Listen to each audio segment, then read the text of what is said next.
Welcome back to Only Talk Sports. We talk sports every single day, or at least we try to. I'm Roche Jeffrey. Subscribe to the channel if you like sports content. Hit that notification bell so you'd never miss another video. We've got a rare matchup on ABC on Saturday afternoon, a top 15 battle in the Big 12 with the Kansas Jayhawks traveling on the road to the Baylor Bears. I'm going to predict whether I believe that Kansas or Baylor is going to win this massive Big 12 matchup, so let's get into it. The Kansas Jayhawks are 21-7.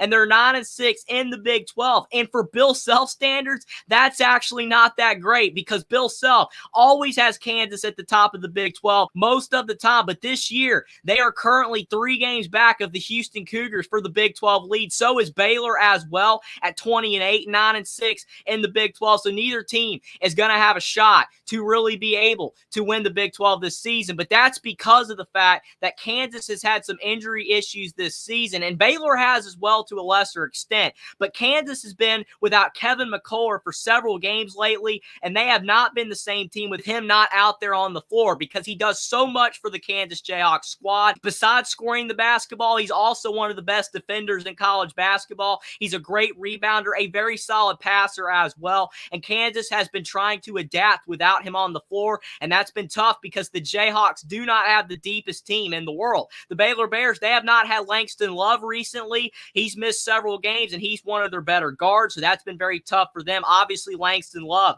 is not as good as Kevin McCullough, but he's still an important part of Baylor's team. So I do believe that both of these teams have an argument that if they were healthy, they would have had a shot to be the best team in the Big 12 this season, even though that would have been hard to beat because Houston is that good this season. Baylor is being given a 71% chance to win this game over the Kansas Jayhawks, and that makes total sense because of the fact Baylor has won their last 3 matchups against the Kansas Jayhawks when they have been at home in Waco, Texas. So Kansas has really struggled to beat Baylor on the road recently. Obviously, Kansas was able to knock off the Baylor Bears earlier this season, 64-61, even without Kevin McCullough, but that was in Fog Allen Fieldhouse, and that home crowd always gives the Jayhawks a massive advantage, and they were able to squeak out a win. Baylor averages 82 points per game on offense. They give up 71 points per game on defense, so they're a pretty decent defensive team. Not one of the best in college basketball, but still they are a good enough defensive team. Their offense is pretty solid. Kansas is only averaging 76 points per game, and they give up 68 points per game. So their defense is better than Baylor's, but their offense is worse than the Bears. But I do believe that without Kevin McCullough, that has made Kansas's offensive numbers go down a little bit recently because, as you can see,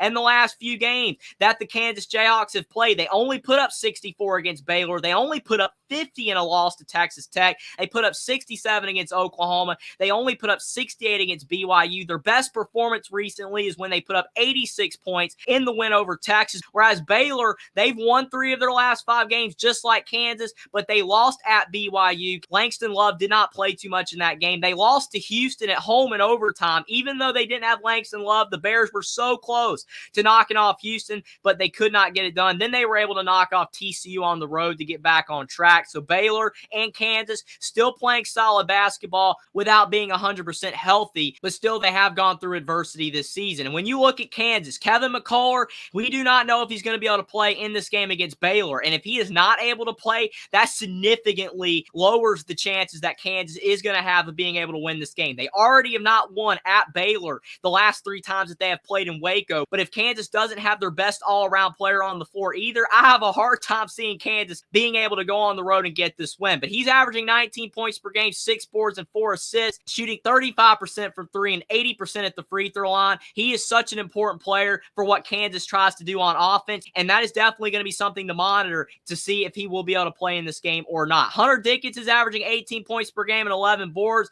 He is shooting 33% from 3. He's struggling at the line, only shooting 64%. Hunter Dickinson is a great player, one of the best bigs in the Big 12 and one of the better bigs in college basketball. Putting up the double-double is not an easy thing to do, even though he is a 7'1" player, but still, he does work hard on both sides of the ball on offense and defense, but he's going to have to work a lot harder in this game if Kansas doesn't have Kevin McCullough. KJ Adams is averaging 12 points per game, 4 boards, and 3 assists. He's improved this season. He's shooting 59% at the line and 60% from the field. He needs to get better at shooting free throws. He has improved somewhat, but especially playing on the road at Baylor, you got to knock down all the free throws that you possibly can to get a win. Johnny Furphy Furphy's getting better, averaging 9 points per game and 5 boards. Every single time I preview a Kansas game, Johnny Furphy is averaging more points, so he is coming on down the stretch of the season for the Jayhawks. The guard from Australia is shooting 37% from 3 and 76% at the free throw line. Dajuan Harris is averaging 8 points per game and 7 assists. He's had some issues with injuries this season as well, just like Kevin McCullough, but Dajuan Harris is back now, still one of the better floor generals in college basketball. And then Nick Timberlake got banged up in Kansas's loss to BYU, but he's averaging 4 points per game. He should be able to play in this one. And Elmarko Jackson is averaging 4 points per game, but Kansas just does not have a deep bench, and that is a massive problem that's being exemplified even more when they don't have Kevin McCullough. But Baylor's roster is very talented as well, and they actually have more depth than the Kansas Jayhawks do, because they have more guys that contribute to a basketball game at a high level than Kansas does. Jakobe Walter is averaging 14 points per game and 4 boards. He's shooting 85% at the line, only 34% from 3, but he is an explosive guard. Ray J. Dennis is averaging 13 points per game and 7 assists and 4 boards. I don't think Ray J. Dennis gets talked about enough for how well he has been playing at the point guard position this season for Baylor. The Toledo transfer is a maestro at passing the ball, and he's a good three-point shooter as well. Jalen Bridges is averaging 11 points per game and 5 boards. He's also a good three-point shooter, and he shoots well at the line. Langston Love is a really good three-point shooter, but again, he has not been able to play recently for the Bears, averaging 11 points per game. If he can't play, that will be a massive blow for Baylor yet again. Yves Missy's averaging 11 points per game and 6 boards.